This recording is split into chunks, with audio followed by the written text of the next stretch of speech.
आपका एक बार फिर से स्वागत है। सभी सरकारी कर्मचारियों, पेंशन भोगियों, सैन्य कर्मियों से रिलेटेड लेटेस्ट अपडेट के लिए सब्सक्राइब करें हमारे चैनल को, ताकि लेटेस्ट गवर्नमेंट अपडेट से हम आपको अवगत करा सके।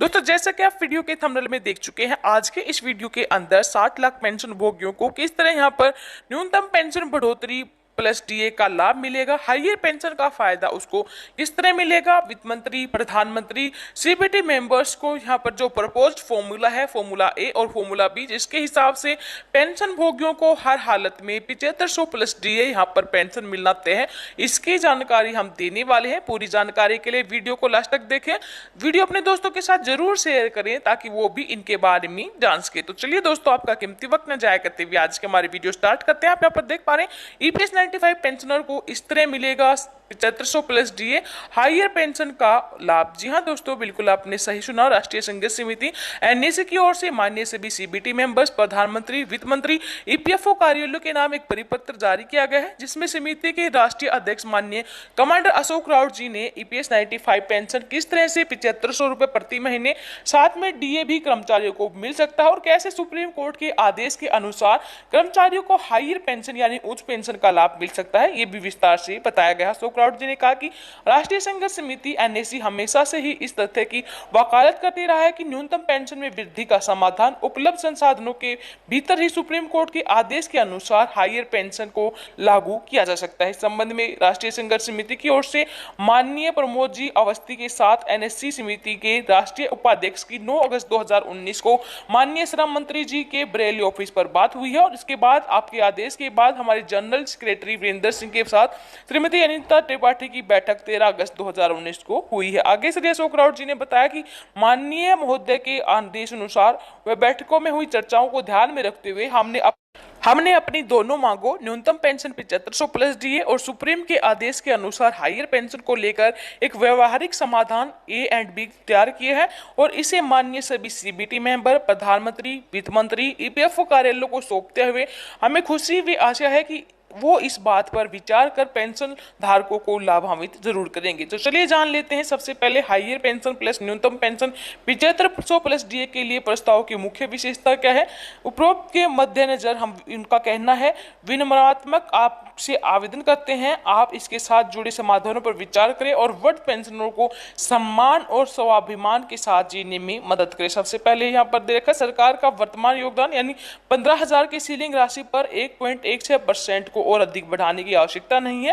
कार्यालय और ईडीएलआई व्यय को सरकार के वर्तमान योगदान यानी 1.16% के साथ सख्ती से प्रतिबंधित किया जाना चाहिए। पेंशन फंड में योगदान करने वाले कर्मचारियों को वास्तविक वेतन पर 8.33% की अनुमति दी जानी चाहिए, जैसा कि अनुलग्नन की गणना में दिखाया गया है। दोनों मांगों यहाँ पर जो पेंशन पर हायर पेंशन मतलब वास्तविक वेतन पर और न्यूनतम पेंशन दोनों को एक विकल्प के रूप में पेश किया जाना चाहिए। संगठन के द्वारा की गई समीक्षा से पता चलता है कि बहुत कम पेंशन भोगी हायर पेंशन का विकल्प चुनते हैं क्योंकि ये डीए की पेशकश नहीं करते हैं, जबकि न्यूनतम पेंशन डीए की पेशकश कर सकता है या डीए के बराबर राशि न्यूनतम पेंशन में शामिल हो सकती है, जिस पर मूल योजना के प्रावधान और हमारी चर्चाओं के हिसाब से प्रतिवर्ष समीक्षा की जा सकती है। अब से सेवानिवृत्ति की दर में अगले 5 से 10 वर्षों में भारी कमी होने जा रही है, जो आगे चलकर स्वस्थ पेंशन कोष में योगदान देगा। ईपीएस 95 योजना के सदस्य बढ़ाने की पर्याप्त गुंजाइश है। वर्तमान में 6 करोड़ सक्रिय योगदानकर्ता सदस्यों की संख्या है और इस संबंधित समूहों के द्वारा प्रचार प्रसार से और अधिक बढ़ाया जा सकता है। हमारा संगठन उन प्रयासों में भी भाग लेने के लिए प्रतिबद्ध है। वर्तमान फंड प्रबंधन जो संतोषजनक है उसे और आगे बढ़ाकर बेहतर बनाया जाना चाहिए ताकि फंड को नुकसान न हो। यदि आवश्यक हो तो फंड को सरकार द्वारा और बेहतर बनाया जा सकता है। अन्य फंड के मामलों में 4% का योगदान। ईपीएस 95 7500 प्लस डीए फॉर्मूला ए न्यूनतम पेंशन और हायर पेंशन के लिए जो यहाँ पर बताया गया है वो इस प्रकार है।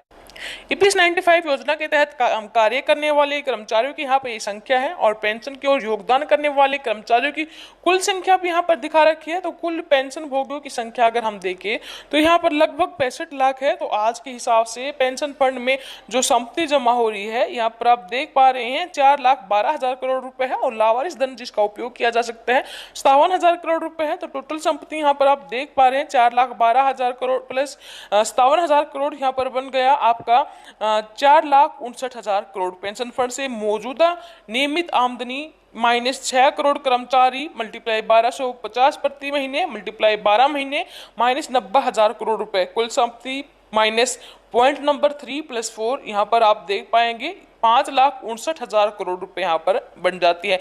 मौजूदा संपत्ति पर वार्षिक ब्याज 14% मानते हुए यहाँ पर 78,260 करोड़ रुपए और पेंशन धारकों को कुल दिए पेंशन राशि पेंशन धारकों की मांग के हिसाब से -7500 plus DA equal to 10,000 multiply, यहाँ पर आप 65 लाख पेंशनर मल्टीप्लाई 12, यहाँ पर आप देख पा रहे होंगे 78,000 करोड़ रुपए काउंट होकर आता है। भविष्य की जरूरतों के लिए बचे पैसे 260 करोड़ रुपए 0.6 - 7 करेंगे तो यहाँ पर यहाँ पर भविष्य की जरूरत के लिए पैसे बच गए हैं। तो इस हिसाब से पेंशन धारकों को 7500 रुपए प्रति महीने पेंशन के साथ दिए देने के बाद भी फंड में 260 करोड़ रुपए शेष रहते हैं। अब इन्होंने जो दूसरा फॉर्मूला सुझाया है न्यूनतम पेंशन 7500 प्लस DA के लिए, वो इस प्रकार है। EPS 95 योजना के तहत काम करने वाले कर्मचारियों की कुल संख्या आप यहाँ पर देख पा रहे हैं। ये वो कर्मचारी हैं जो पेंशन की योगदान करने वाले हैं और पेंशनरों की कुल संख्या यहाँ पर 65 लाख के लगभग है। तो आज के हिसाब से पेंशन फंड में राशि 4,12,000 करोड़ है और लावारिस धन की जिसका उपयोग किया जा सकता है वो 57,000 करोड़ है। तो इस हिसाब से कुल संपत्ति 4,59,000 करोड़ रुपए है। तो पेंशन फंड में नियमित वार्षिक आमदनी यहाँ पर आप देख पा रहे हैं 2,70,000 करोड़ रुपए है। वेतन पर कोई सीलिंग सीमा को नहीं गिना गया, तो कर्मचारियों की औसतन वेतन 45,000 माना गया है। तो 45,000 का 8.33% इक्वल टू 3,750 -6 करोड़ जो कर्मचारी मल्टीप्लाई 3,750 मल्टीप्लाई 12 इक्वल टू यहाँ पर काउंट होके आता है 2,70,000 करोड़ रुपए। तो कुल संपत्ति यहाँ पर -0.3+4 करेंगे तो यहाँ पर 7,39,000 करोड़ रुपए बनता है। तो मौजूदा संपत्ति पर वार्षिक ब्याज दर यहाँ पर 14% मानते हुए टोटल आप यहाँ पर देख पा रहे होंगे 1,03,460 करोड़ रुपए हो गया। पेंशन धारकों की मांग के हिसाब से हायर पेंशन पर कुल खर्च यहाँ पर 1,560 करोड़ रुपए, ये मानते हुए कि केवल 10% कर्मचारी हायर पेंशन का विकल्प चुनेंगे।